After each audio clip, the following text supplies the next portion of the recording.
বাড়তেও পারে। একদিন অপেক্ষা করলাম, পরের দিন আরেকজন কয়ে নিয়ে তোরে দিলাম 1000, ভোটটা আমারে দিস।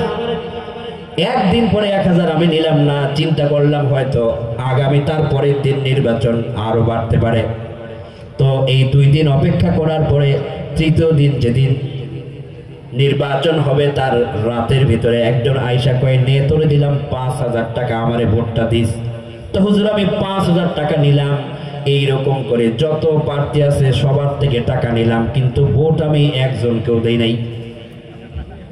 নির্বাচনের আগে প্রার্থীরা তাদের অর্থ টাকা দিয়ে ভোট কিনে, আর মানুষ না বুঝে বেনামাজি নেতাকে নির্বাচনে ভোট দেয়।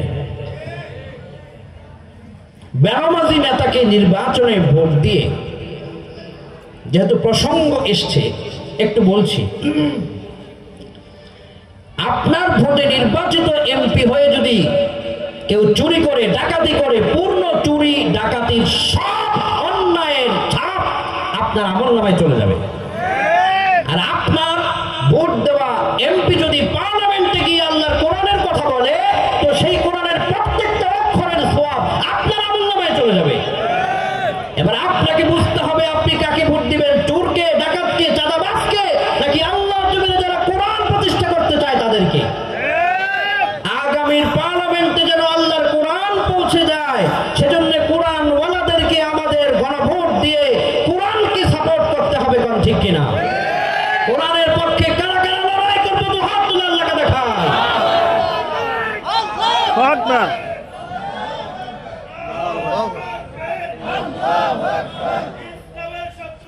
হুশিয়ার সাবধান, ইসলামের দুশমনেরা হুশিয়ার সাবধান, আমার শত্রুরা হুশিয়ার সাবধান। আল্লাহ আমাদেরকে কবুল করুন বলি আমিন। অনেকে মনে করেছে যাকে খুশি তাকে দেবে, এটা কথা আছে না? যাকে খুশি তাকে দেওয়ার অধিকার আপনাকে ইসলাম দেয় নাই। ইসলাম বলেছে যেখানে ইসলামের কল্যাণ হবে সেখানেই তোমাকে ভোট দিতে হবে। ভোট মানে হচ্ছে আপনার মতামত, রায়, সিদ্ধান্ত।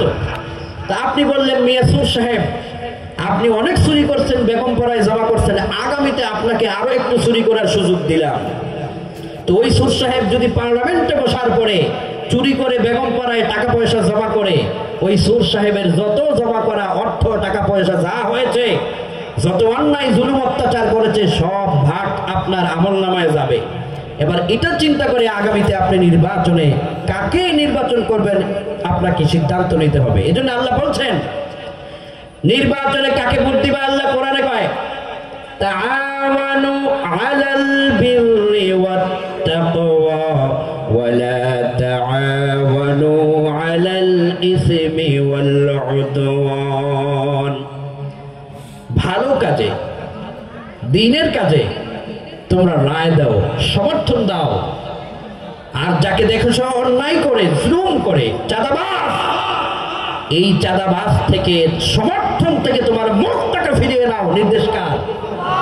আল্লাহ পাকের নির্দেশ। এই জন্য আল্লাহ পাক কয় ঈমান যার ভিতরে থাকে বেলালদের মতো সম্মানিত হয়, ঈমান যার থাকে আমরদের মতো সম্মানিত হয়। ঈমান যার থাকে তারা দুনিয়ার অর্থ টাকা পয়সার বিনিময়ে কারো কাছে কোনো কিছু তারা বিক্রি করে না, তারা তাদের ঈমানকে প্রাধান্য দেয়। দিন শেষে মরার সময়, মরার সাথে সাথে তারা আল্লাহর জান্নাতের মেহমান হয়ে যায়। এই জন্য রাষ্ট্র পরিচালনায় যারা আসবে তাদের প্রথম গুণ থাকবে তারা ঈমানদার হবে। একদিক থেকে তারা পার্লামেন্টের মেম্বার অফ পার্লামেন্ট থাকবে, অপর দিক থেকে তারা মসজিদের, জাতীয় মসজিদের ইমামতি করার যোগ্যতাও রাখবে। কোন ঠিক কিনা? আগামী দিনের রাষ্ট্র পরিচালনায় যেই 5টি গুণ সম্বলিত মানুষ হবে তার 1 নম্বর হচ্ছে তার মধ্যে ঈমান বিদ্যমান থাকতেই হবে। যার মধ্যে ঈমান দেখবো না, থাকবে না, আমি মুসলমান হিসেবে তাকে সমর্থন দিব না। ঠিক কিনা? 2 নম্বর গুণ হলো ওই নেতাকে নামাজি হতে হবে।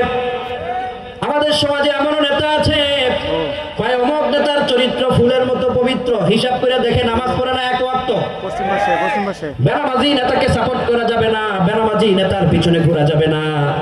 যে নামাজ পড়ে তাকেই সমর্থন করা লাগবে, কেননা নামাজি মানুষটাই চাইবে সমাজের পরিবর্তন করতে, অন্যায় দূর করতে, জুলুম দূর করতে।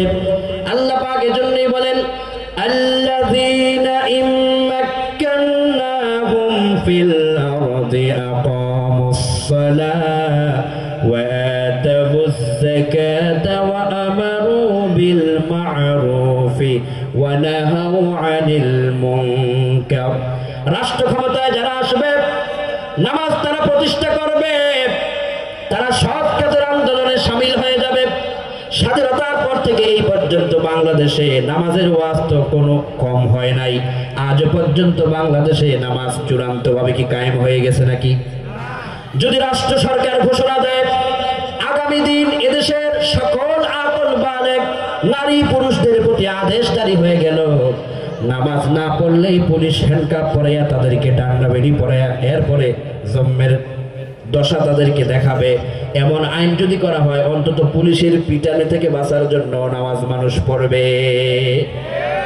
যখন আইন হয়ে যাবে, রাষ্ট্রের সর্বোচ্চ আইন যখন প্রয়োগ হয়ে যাবে, তখন নামাজ না পড়ে কেউ থাকতে পারবে না। এই জন্য সালাতটাকে রাষ্ট্রীয়ভাবে কায়েম করাটা এটা ইমানদারের